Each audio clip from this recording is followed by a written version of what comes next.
Débora, é incrível, Fábio, como o debate em torno de coisas que são adotadas no mundo inteiro como padrão de excelência, em vez da gente bater no peito e falar aqui também, a gente acha que a gente tem que fazer diferente do que o mundo faz.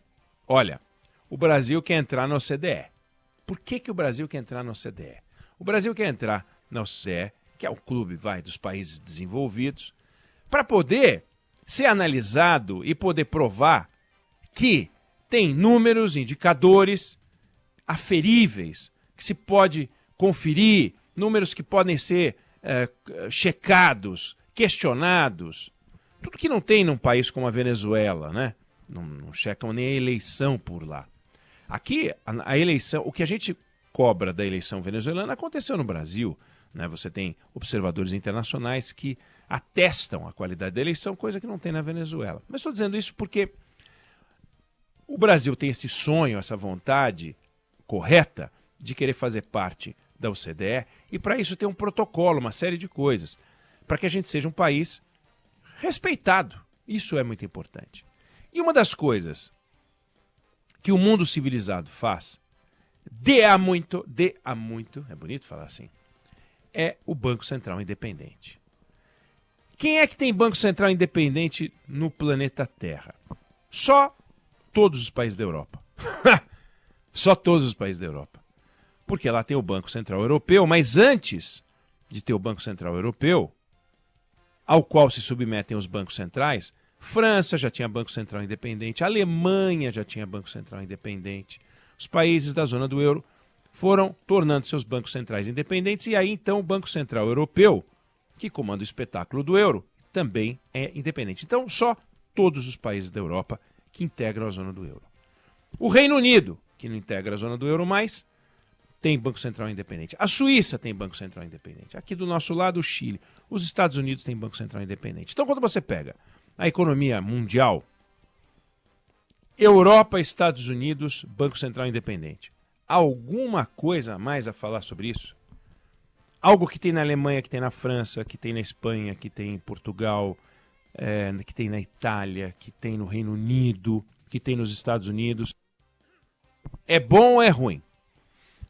Não é ruim, é uma burrice. Todos esses países são burros. Todos os economistas desse país são os idiotas, os políticos, os gestores são os imbecis. Porque eles fizeram um Banco Central independente? Porque eles são tolos. Por que esses países todos fizeram um Banco Central independente? Pela mesma razão que o Brasil fez o Banco Central independente, que foi aprovado na Câmara, que foi aprovado no Senado e que é parte do nosso sistema hoje. Funciona assim porque você não pode ter um presidente de Banco Central recebendo ordem do presidente da República, como funcionava até outro dia, até aprovarem o Banco Central Independente agora, em 2021, aprovou o Banco Central Independente. 2020, 2021, agora. Então, a gente teve no Banco Central presidente de banco que tinha filho dono de corretora, que operava no mercado no passado. A gente teve presidente do Banco Central que recebia a ordem do Palácio do Planalto. De quem? De quem? Quem hoje pode entender de economia o suficiente para dar as ordens do Banco Central? A gente teria que saber quem é essa pessoa. E essa pessoa só deveria poder palpitar sobre juros se tiver um cargo descrito, autorizado a orientar o Banco Central. Então, o ministro... Por que o ministro presta contas ao presidente da República? Porque está escrito. Não é porque ele quer. É porque ele tem que prestar contas. Por que as obras do governo são avaliadas pelo Tribunal de Contas da União? Porque está escrito. Porque é assim que tem que ser. Tudo escrito.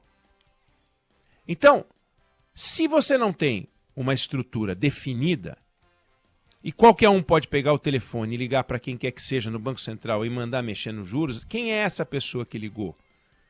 Qual é a alçada dela? Aonde está escrito que ela pode ligar? Porque antigamente o ministro da Fazenda ligava. E se o presidente do Banco Central não fizesse o que ele queria, mandava embora. Tá, mas quem tinha responsabilidade pela taxa de juros? O presidente do Banco Central. Mas quem que ligava para ele? Qualquer um que tivesse poder. Podia ser um amigo do presidente, podia ser o presidente. Agora, o presidente entende de taxa de juros? O presidente da República entende de taxa de juros? Esse presidente entende de taxa de juros? O presidente anterior entendia de taxa de juros? O Michel Temer entendia de taxa de juros? A Dilma entendia. A Dilma não entendia de nada, mas a Dilma entendia de taxa de juros? Fernando Henrique entendia de taxa de juros? O Collor entende? Quem que entende de taxa de juros? Nenhum presidente da República entende de taxa de juros. Não são formados para isso. Não aprenderam a fazer isso. Então, o Brasil adotou um modelo que é adotado no resto do mundo, civilizado. E a gente tem esse modelo não só para Banco Central, a gente tem esse modelo para as agências reguladoras, a gente tem esse modelo para o Procurador-Geral da República. A independência da agência reguladora é fundamental. A independência do Procurador-Geral da República é fundamental. E a independência do presidente do Banco Central é fundamental. Mas apesar disso tudo, olha só o que disse o presidente da República numa entrevista que ele deu hoje sobre esse assunto. Nós estamos com ela no ponto, Débora? Estamos sim. Então põe pra gente. Vamos lá. Não, eu sei lidar com o Banco Central. O problema é que no imaginário do mercado, o presidente do Banco Central tem que ser um representante do sistema financeiro. Eu não acho que tem que ser. Tem que ser uma pessoa que goste desse país, que pense na soberania nacional e que tome as atitudes corretas. Se um dia o Galipo chegar para mim e falar, olha, tem que aumentar o juro, ótimo. Ele tem esse perfil que o senhor busca? Ele tem esse perfil? Ele tem o perfil de uma pessoa competentíssima e um brasileiro que gosta do Brasil. E muito competente. É um jovem extremamente competente. Eu não gosto de falar a palavra gênio, mas tem muita gente que fala, eu tenho 2 gênios, eu tenho 10 gênios que trabalham comigo, o meu assessor é tudo gênio. Não, ele é muito competente. E ele vai trabalhar com a autonomia que trabalhou o Meirelles e com a autonomia que eu dou para a pessoa, até porque agora ele vai ter mandato. Bom, veja bem. Ele vai trabalhar com a autonomia que teve o Meirelles. Não! Ele vai trabalhar com a autonomia que tem o Roberto Campos Neto. O Meirelles não tinha autonomia. O Meirelles tinha, no dia a dia dele, o presidente da República deixava ele trabalhar. Mas a qualquer momento, o presidente da República, o Lula, que teve o Meirelles, no Meirelles um ótimo presidente do Banco Central, a qualquer momento, o Lula podia pedir o pescocinho dele. Pedir não, demitir simplesmente. Então ele não tinha autonomia. Autonomia é você poder... o presidente Lula tem autonomia. Ele pode fazer o que bem entender. Se cometer um erro, vai ter que responder. Como a Dilma respondeu. A Dilma brincou com os números e quebrou a cara, foi empichada. O Collor foi empichado. Isso pode acontecer com o presidente do Banco Central, com o Procurador-Geral da República, com os dirigentes das agências reguladoras. Não é que eles são deuses. Agora, essa ideia que o presidente disse na entrevista, de que o mercado financeiro acha que o presidente do Banco Central tem que ser um representante do sistema financeiro, não é verdade. O Banco Central não é que tem um representante, não é um representante do sistema financeiro. O que a gente tem nos governos é representante de sindicato, né? Isso tem. Basta ver, né? Luiz Marinho. Agora, dizer que é um representante do sistema financeiro tem que ser alguém que entende de economia o suficiente para poder gerir uma política monetária, para poder supervisionar o sistema bancário. Nós vamos botar quem? Alguém que gosta do Brasil, como disse o presidente da República? Como assim alguém que gosta do Brasil? Nós vamos botar o quê? Um cientista político lá? Um cientista social? Não, eu gosto do Brasil, eu posso ser presidente do Banco Central? O presidente Lula pode ser presidente da República, mas não pode ser presidente do Banco Central. Não pode. Não tem condições, não tem competência para isso, como eu não tenho. E eu não posso ser presidente do Brasil também. Não tenho liderança, não tenho a liderança política que ele tem, que o Bolsonaro tem, não posso.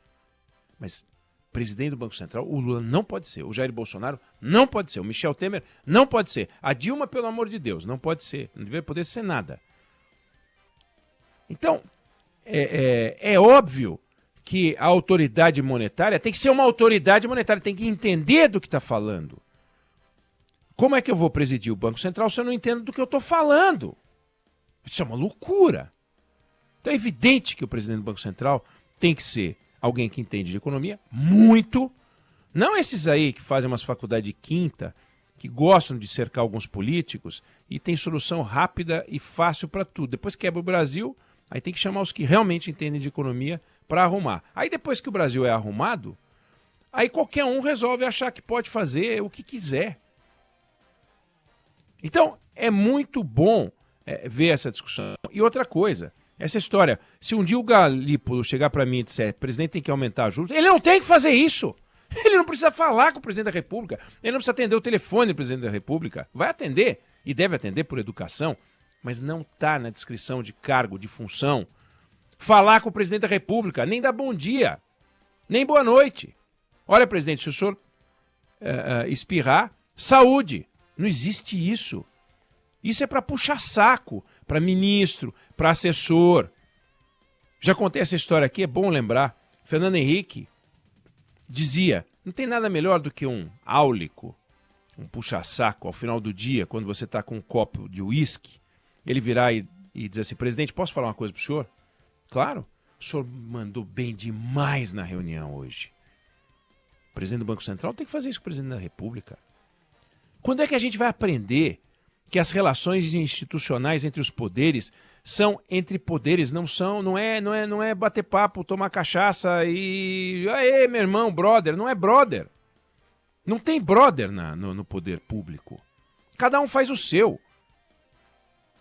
É importante a solenidade, a institucionalidade, a cerimônia, a distância entre as pessoas, para que não vire um conluio, sabe, um acerto. Pô, meu, você vai aumentar o juro, baixa esse negócio aí. Não existe isso. Não pode existir. Nem para aumentar os juros, nem para baixar os juros, nem para aumentar a arrecadação da Receita, nem para baixar. E a Polícia Federal é a mesma coisa. Imagine o presidente da República ligando para o diretor da Polícia Federal, que não é independente, e dizendo assim, ó, vamos pegar tal cara aí que está aprontando com nós. Não dá. Toda vez que a gente descobre um negócio, tem que botar em cana. Então, é muito bom ter independência no Banco Central. Agora, se a gente tiver um presidente do Banco Central, mas não porque o presidente está inconformado, não porque o presidente vem com esse discurso de que o sistema financeiro, é fácil falar isso. Agora, faz a sua parte, corta despesas, impede que elas cresçam, não faz uma política de expansão de gastos como está fazendo, segura a onda, admite que nós estamos em crise de orçamento, porque senão nós vamos ter um problema de expansão da dívida. Aumento do endividamento significa pressão sobre taxa de juros. É isso que o presidente precisa saber. Aliás, ele sabe, mas ele quer fazer as coisas dele. Então, se ele quer fazer as coisas dele, o problema vai bater na política de juros. Porque o Brasil pode ter, e tem, uma taxa de desemprego baixíssima, como a gente vai noticiar, vai falar sobre isso ainda hoje. Tá no menos de 7%, maravilhoso, caindo o desemprego. Quando começa a cair demais o desemprego, a massa salarial tende a subir, porque começa a ter uma competição por contratação, não tem essa, vai ter aumento de massa salarial. Isso aí é inflacionário, parece uma loucura, mas é inflacionário. É inflacionário. Aí a gente tem preços que a gente tem que ficar de olho. E a gente tem a taxa de endividamento da dívida brasileira que a gente tem que ficar de olho. Então, quando o Brasil está indo bem, e o Brasil está indo bem, a gente tem que aumentar a produtividade. A gente tem que começar a produzir mais com menos, para não ter expansão, não ter crescimento, não ter crescimento de inflação.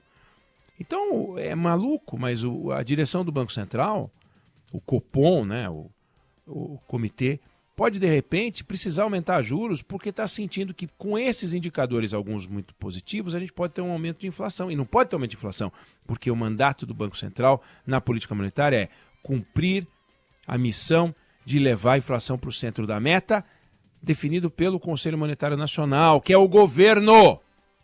Ministro da Fazenda, ministra do Planejamento e o presidente do Banco Central.